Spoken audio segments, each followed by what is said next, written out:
Hi everyone, this is from SEBI Academy. இன்னைக்கு நம்ம Dinamani news பேப்பர்ல இருக்கக்கூடிய கரண்ட் அஃபேர்ஸ் பார்க்கலாம்.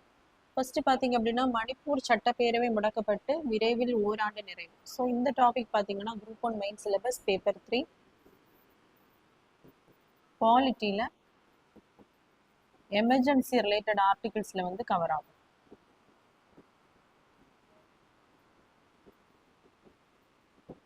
ஸோ நம்ம நாட்டில் பார்த்தீங்க அப்படின்னா எமர்ஜென்சி யாரால அறிவிக்க முடியும் அப்படின்னா பிரசிடென்ட் மட்டும்தான் அந்த எமர்ஜென்சியை வந்து அறிவிக்க முடியும்.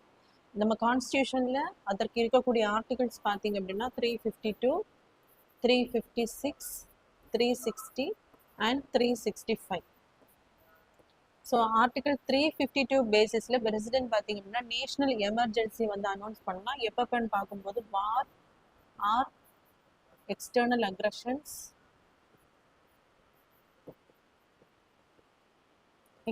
aggressions, or armed forces. So இன்னொரு நாடு வந்து போர் தொடுத்தாலும் இல்லைன்னா முன்னறிவிப்பு இன்றி பெரிய அளவில் ஏதாவது தாக்குதல் போர் தொடுத்தாலோ இல்லைன்னா இன்டர்னலா வந்து ஆயுதமேந்தி கிளர்ச்சி நடைபெற்றாலோ என்ன பண்ணலாம் அப்படின்னா பிரசிடென்ட் வந்து எமர்ஜென்சி அனௌன்ஸ் பண்ணலாம் அப்படின்னு சொல்லக்கூடிய ஆர்டிகல் 352. இதே ஆர்டிகல் 356 அப்படின்னா ஸ்டேட் எமர்ஜென்சி. ஸ்டேட்ல வந்து எப்போ வந்து பிரசிடென்ட் என்ன பண்ணலாம் எமர்ஜென்சி அனௌன்ஸ் பண்ணலாம். இது எப்போனா பொலிட்டிக்கல் இன்ஸ்டெபிலிட்டி.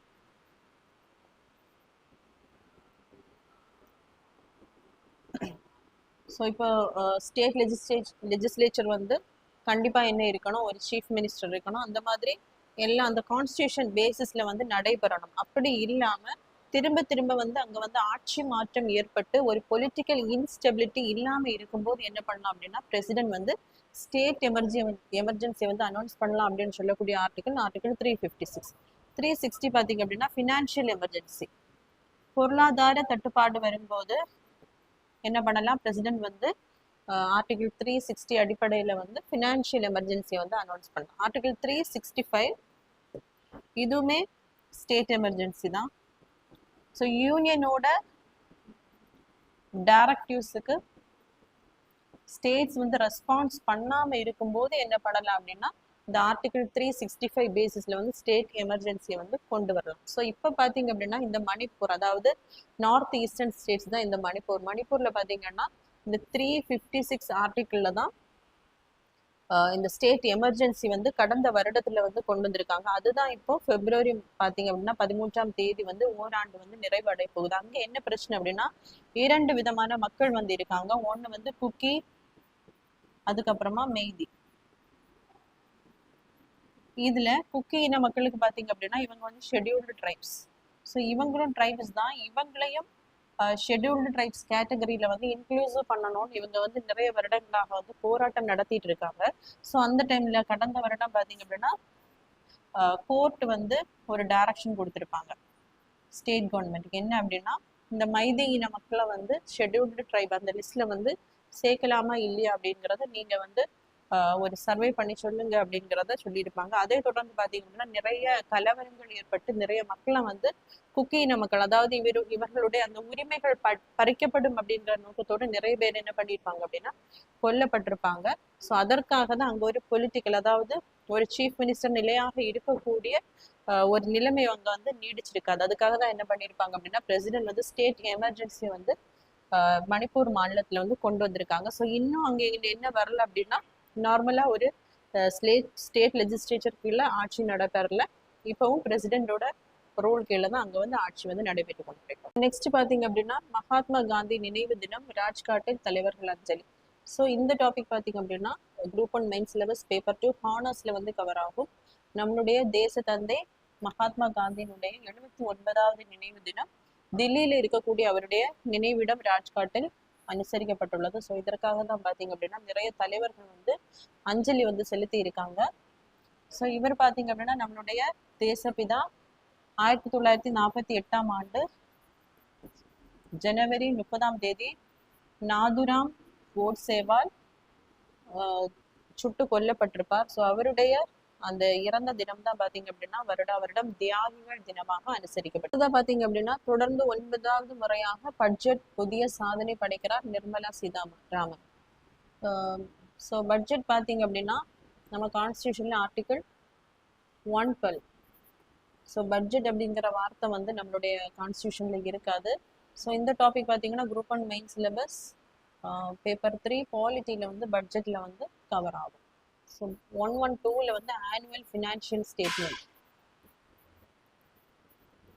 ஸோ அதாவது சென்ட்ரல் கவர்மெண்ட் என்ன பண்ணணும் அப்படின்னா ஒரு வருடம், அதாவது ஃபினான்ஷியல் இயர்னு சொல்லும்போது இந்த வருடம் ஏப்ரல்லேருந்து அடுத்த வருடம் மார்ச் வரைக்கும் அவங்க வந்து என்னென்ன ரெவன்யூஸ் அவங்களுக்கு வரப்போகுது, அதில் வந்து என்னென்ன பிளான் வந்து அப்ரூவல் பண்ணி அதில் எக்ஸ்பெண்டிச்சரை வந்து பண்ண போகிறாங்க அப்படிங்கிறத என்ன பண்ணணும் அப்படின்னா கண்டிப்பாக அறிக்கையாக பாராளுமன்றத்தில் வந்து பிரசிடென்ட் வழியாக தாக்கல் பண்ண வேண்டும் அப்படின்னு சொல்லக்கூடிய ஆர்டிகிள் தான் ஆர்டிகிள் பார்த்தீங்க அப்படின்னா 112. ஸோ இதுவே ஸ்டேட்டில் பார்த்தீங்க அப்படின்னா 202. ஸோ இவங்களுக்கும் அதே ப்ரொசீஜர் தான். ஸோ இந்த பட்ஜெட்டை பார்த்தீங்க அப்படின்னா 9வது முறையாக நம்மளுடைய நிதியமைச்சர் நிர்மலா சீதாராமன் அவர்கள் தொடர்ச்சியாக தாக்கல் செய்து சாதனை வந்து படைக்க உள்ளார். ஸோ இதுக்கு இவங்க பார்த்தீங்க அப்படின்னா 2019 மே 31ஆம் தேதி நாட்டின் முதலாவது முழு நேர பெண் நிதியமைச்சராக பதவியேற்றிருப்பார். ஸோ இதுக்கு முன்னாடி பார்த்தீங்க அப்படின்னா நம்மளுடைய முன்னாள் நிதியமைச்சர் ஸோ 1979ஆம் ஆண்டு நம்மளுடைய பிரதம அமைச்சராக இருந்திருப்பாரு. இவர் பார்த்தீங்க அப்படின்னா தொடர்ந்து 6 முறை நிதியமைச்சராக இந்த பட்ஜெட்டை வந்து தாக்கல் பண்ணியிருப்பாரு. ஸோ தொடர்ச்சியாக இல்லாமல் அதிகபட்சம் பார்த்தீங்க அப்படின்னா 10 முறை பட்ஜெட்டை வந்து தாக்கல் செய்தவர் மொரார்ஜி தேசாய். அடுத்த இடத்தில் இருக்கக்கூடியவர் வந்து பார்த்தீங்க அப்படின்னா சிதம்பரம் அவர்கள். ஸோ நாட்டின் நிதியமைச்சராக தொடர்ந்து நீண்ட காலம் பதவி வகிப்பவர் என்ற பெருமைக்குரியவர் வந்து நிர்மலா சீதாராமன் அவர்கள் தான். ஸோ இந்த பட்டியலில் வந்து 2ஆம் இடத்தில் இருப்பவர் மறைந்த முன்னாள் நிதியமைச்சர் சி.டி. தேஷ்முக். ஸோ இவர் பார்த்தீங்க அப்படின்னா கடந்த 1950 ஜூன் 1 பதவியேற்ற இவர் 6 ஆண்டுகள் வந்து அந்த கண்டினியூஸாக வந்து நிதியமைச்சராக பதவி வகித்திருப்பார். ஸோ 2016ஆம் ஆண்டு வருடாந்திர நிதிநிலை அறிக்கைகள் வந்து பார்த்தீங்க அப்படின்னா அன்னைக்கு வரைக்கும் அந்த வருடம் வரைக்கும் பிப்ரவரி மாதத்தினுடைய கடைசி நாளில் தான் அந்த ஆனுவல் ஃபினான்ஷியல் ஸ்டேட்மெண்ட்டை வந்து ப்ரெசென்ட் பண்ணியிருப்பாங்க. ஸோ 2017-18 இருந்து தான் அருண் ஜெட்லி அவர்கள் வந்து நிதியமைச்சராக இருக்கும்போது முதலாக பிப்ரவரி 1ஆம் தேதியிலிருந்து அந்த பட்ஜெட்டை வந்து தாக்கல் பண்ணியிருப்பாங்க. ஸோ அந்த நடைமுறை தான் இப்பொழுதும் தொடர்ந்து கொண்டிருக்கு. ஸோ அதை முன்னிட்டு பார்த்தீங்க அப்படின்னா நாளைக்கு வந்து இந்த பட்ஜெட் ஆனது நம்மளுடைய பாராளுமன்றத்தில் வந்து தாக்கல் செய்யப்படுகிறது. அடுத்ததாக பார்த்தீங்க அப்படின்னா பள்ளிகளில் மாணவிகளுக்கு இலவச நாப்கின். ஸோ இந்த டாபிக் பார்த்தீங்க அப்படின்னா group and main syllabus paper 3 பாலிட்டியில் ஃபண்டமெண்டல் ரைட்ஸில் வந்து கவர் ஆகும்.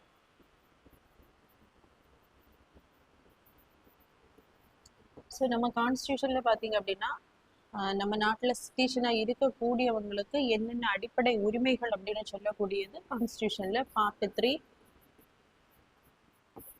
ஆர்டிகிள் 12 - 35 வரைக்கும்.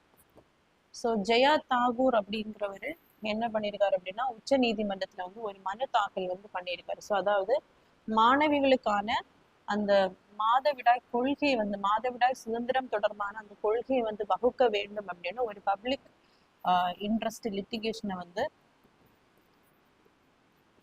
பிஐஎல்ல வந்து ஃபைல் பண்ணியிருக்காரு. ஸோ அதற்காக தான் இந்த சுப்ரீம் கோர்ட் பார்த்தீங்க அப்படின்னா ஜட்ஜ்மெண்ட் வந்து கொடுத்துருக்காங்க.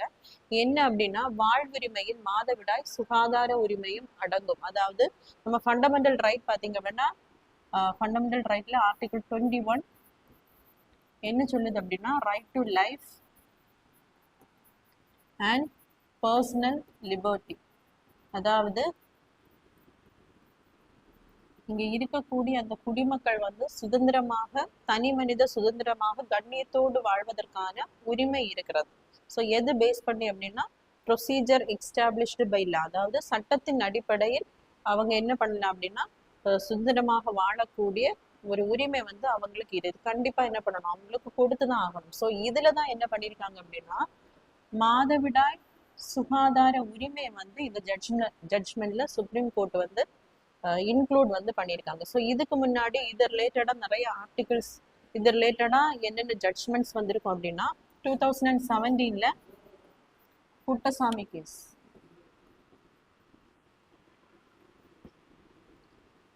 ஸோ புட்டசாமி கேஸ் அப்படின்னு சொல்லும்போது இவர் பார்த்தீங்க அப்படின்னா ஒரு ரிட்டையர்டு ஜட்ஜு தான். ஸோ இவர் வந்து ஒரு கேஸ் வந்து 2017 17 வந்து ஃபைல் பண்ணியிருப்பாரு. அதாவது ஆதாருக்கு நம்ம டீட்டெயில்ஸ் எல்லாம் கொடுக்கும்போது நம்மளுடைய அந்த தனி மனித அந்த விவரங்கள் எல்லாம் என்ன படுது அப்படின்னா திருடப்படுகிறது. அதாவது நம்மளுடைய உரிமைகளை வந்து நம்ம பாதுகாத்து கொள்றதுக்கு நமக்கான அந்த உரிமைகள் வந்து இருக்கிறது.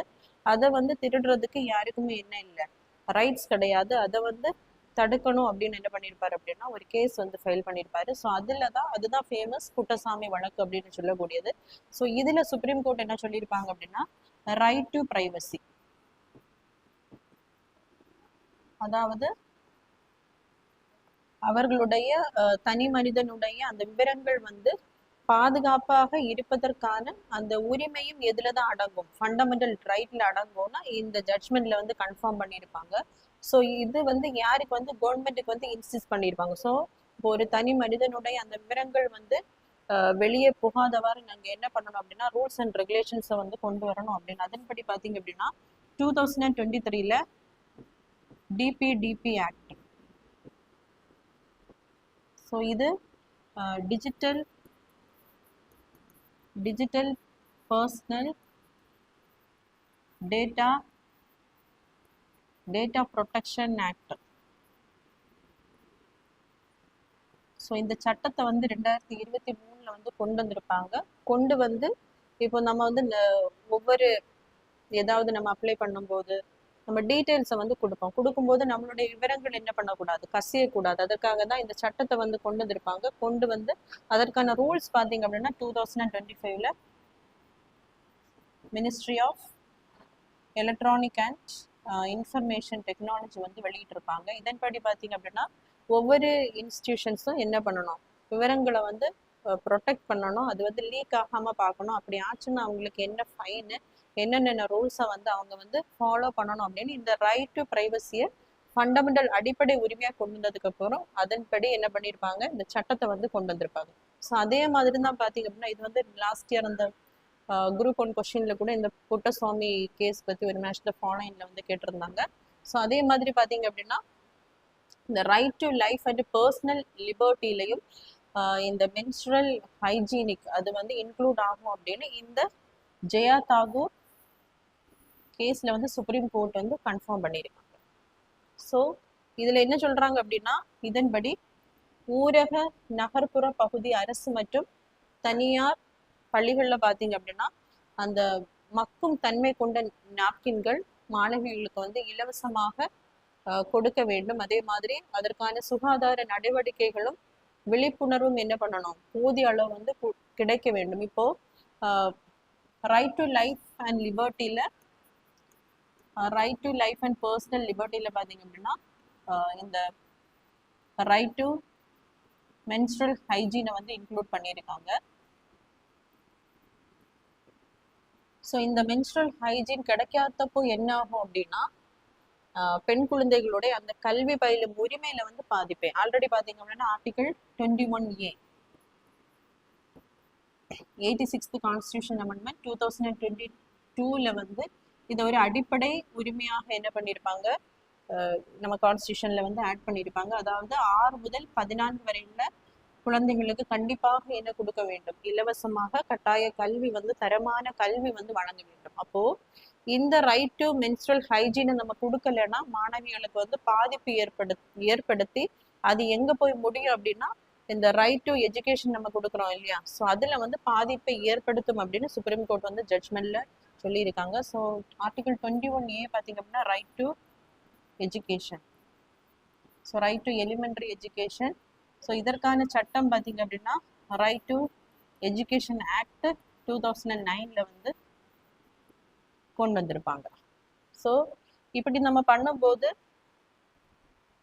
பாகுபாட்டை வந்து என்ன ஆகும் அப்படின்னா அந்த பெண் குழந்தைகளிடையே குறைத்து அவங்க வந்து பள்ளியில வந்து அதிகமாக இந்த மென்ஸ்ட்ரல் ஹைஜீன் கரெக்டா இல்லைன்னா அவங்களுக்கு வந்து என்ன ஆகும் அப்படின்னா அந்த பாதிப்புகள் ஏற்பட்டு கற்றலில் வந்து பாதிப்பை ஏற்படுத்தும். அதனால என்ன பண்ணிருக்காங்க அப்படின்னா இதை கட்டாய உரிமையா கொண்டு வந்து அதை வந்து அரசு அதே மாதிரி யூனியன் பிரதேசங்கள் வந்து கண்டிப்பாக என்ன பண்ணணும், அரசு இல்லைன்னா அந்த தனியார் பள்ளிகள்ல வந்து இலவசமாக நாப்கினை கொடுத்து அதற்கான அந்த சுகாதார முறைகளை வந்து நடைமுறைப்படுத்த வேண்டும் அப்படின்னு சுப்ரீம் கோர்ட் என்ன பண்ணிருக்காங்கன்னா ஜட்ஜ்மெண்ட் கொடுத்துருக்காங்க.